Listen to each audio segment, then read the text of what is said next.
छान पिकलेला असा काशी भोपळा आहे। ह्याच्यापासून आपण भोपळ घारे, भोपळ्याच्या पुऱ्या, भजी बनवणार आहोत। तुम्ही पूर्ण रेसिपी पहा। छान असा आता हा मी भोपळा चिरून घेतलेला आहे। मी आता ह्याला उकडाय ठेवणार आहे। तुम्ही ह्याला असं खिसून पण बनवू शकता, पण आता एवढा खूप सारा आहे त्यामुळे मी ह्याला शिजायला टाकणार आहे।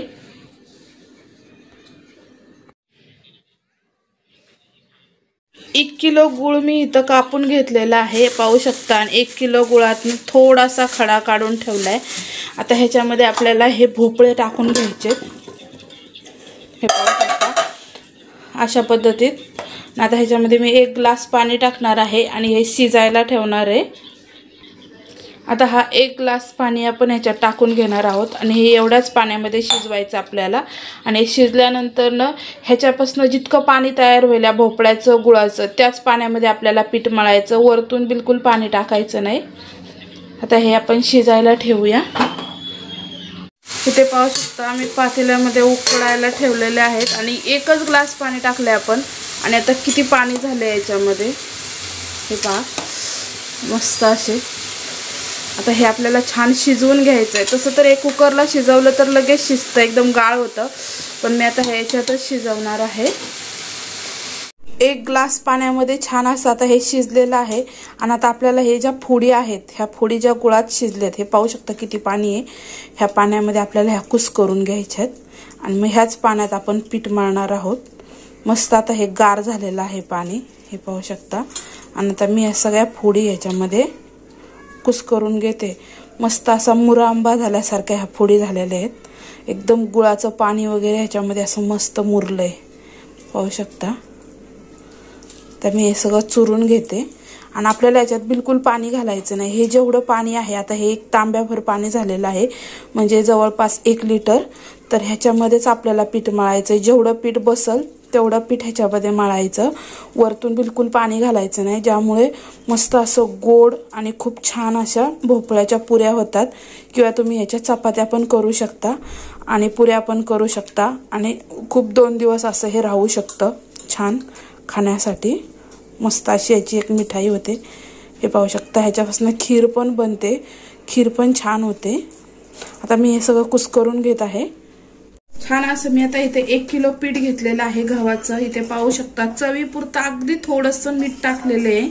आणि आता ह्याच्यामध्ये आपल्याला हे सगळं मळून घ्यायचंय। हे जे मी गुळाचं हे भोपळ्याचं हे खिसलंय, हे आपल्याला ह्याच्यात थोडं थोडं टाकून द्यायचं, जसं जसं लागल तसं तसं मळायचं ह्याच्यामध्ये, हे पाहू शकता।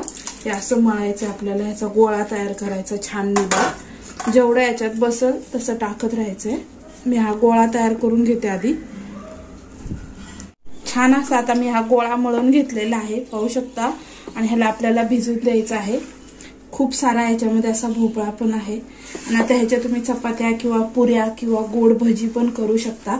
हे पीठ थोडंसं पातळ झालेलं आहे, अशाच पिठाची गोड भजी करून ठेवू शकता। हे भिजत असंच जर ठेवलं ना 2-3 तास, तर छान ह्याला जाळी पडते आणि मग आपण ह्याची गोड भजी पण करू शकतो। मी थोडीशी गोड भजी पण करणार आहे आणि बाकीच्या पुऱ्या करणार आहे, पाहू शकता। आता मी छान मळून घेते ह्याला तेलाचा हात वगैरे लावून आणि मग भिजून देते 1-2-3 तास। नमस्कार, सुमन ब्लॉगिंग चॅनल मध्ये सर्वांचे स्वागत आहे। आज मी बनवणार आहे भोपळ्याच्या पुऱ्या। त्यासाठी मी इथं खूप सारं पीठ मळून घेतलेलं आहे, पाहू शकता। पीठ छान असं झालेलं आहे। आणि आता ह्याच्या आपण पुऱ्या किंवा भजी किंवा चपाती पण बनवू। ज्यांना तेलकट आवडत नाही त्यांनी चपाती बनवायची। मी थोड्याशा पुऱ्या बनवणार आहे आणि थोड्याशा चपात्या पण बनवणार आहे। आता आमुषा पण आहे, त्यामुळे नैवेद्य पण दाखवून होईल। आणि मी एक त्या दिवशी रेसिपीमध्ये पुदिन्याच्या चटणीचं दाखवलं होतं की हे मी पाण्यात ठेवून म्हणजे कसं बनवायचं, आपल्याला ह्याचं कसं रोप तयार करायचं हे दाखवलं होतं मी।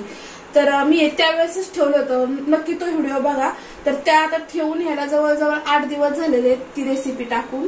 तर त्याला पाहू शकता किती मुळ्या फुटल्या ते, हे पहा। मी याच्या काटक्या ह्याच्या पाण्यात ठेवल्या होत्या आणि हे पाणी फक्त 2दा बदललंय मी 4 दिवसात ना, आणि अजून तर हे बदललं नाही। याला पाहू शकता किती छान मुळे आल्या। तर हे असं तुम्ही पाण्यात पण वाढू शकता आणि ह्याची वाढ इतकीच होती, ही वाढ्याची पूर्णता ह्याच्यामध्ये झालेली आहे पुदिन्याची। आणि पाहू शकता किती छान असा गुलदस्ता तयार झालेला आहे। ह्याला मी थोडंसं इथं बांधलं होतं दोऱ्याने, हे पहा हे बांधलेलं आहे आणि ह्याला किती साऱ्या मुळ्या आलेल्या आहेत। आणि आता आपण ही रेसिपी तयार करूया। आणि हे पहा किती छान दिसतंय, इथं असंच ठेवलेलं आहे, त्याच्यात छान मुळ्या पण दिसतात ते आतमधनं। आता आपण रेसिपीला तयारीला सुरुवात करूया। आता आपण याच्या थोड्याशा पुऱ्या करून घेणार आहोत. त्यासाठी मी इथे एक मोठा गोळा तोडून घेते आणि थोडी आपल्याला पिठी लावायची, कारण पिठी नाही लावली तर हे चिटकणार आहे. कारण भोपळ्याचं कसं त्याला थोडंसं हे सुटतं, म्हणजे असं ओलसरपणा येतो त्यामुळे. आता हा मोठा गोळा घेतलाय मी, हा छान लाटून घेते आधी आणि मग तुम्हाला दाखवते. तर तेल पण गरम करायला ठेवलंय मी, पाहू शकता. आणि तेल गरम होता होता इथं लाटत पण आहे. हे पहा, याची मोठी चपाती लाटून घ्यायची आपल्याला पूर्णतः अशा पद्धतीने भोपळ्याची. इथे पाहू शकता आपली छान अशी आपली पोळी लाटून झालेली आहे ह्याची.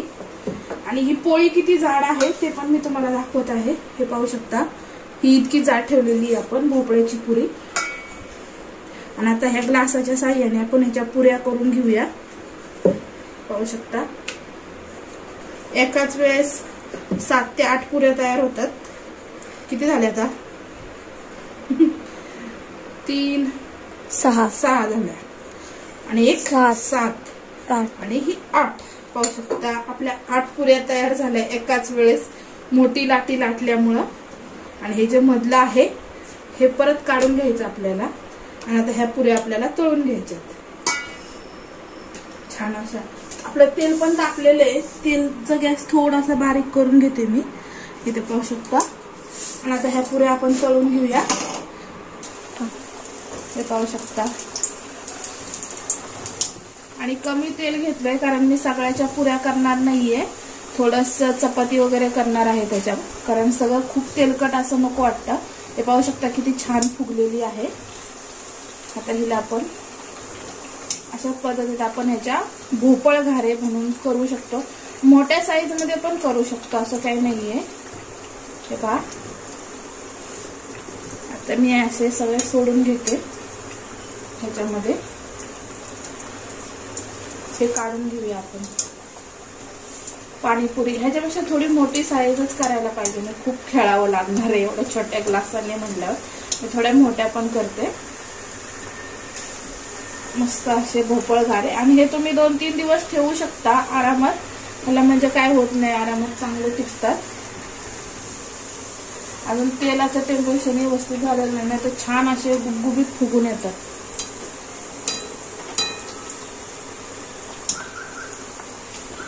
जास्त तेल असेल तर एकाच वेळेस तुम्ही जास्त सोडू शकता. ती पण पडली आहे खाली.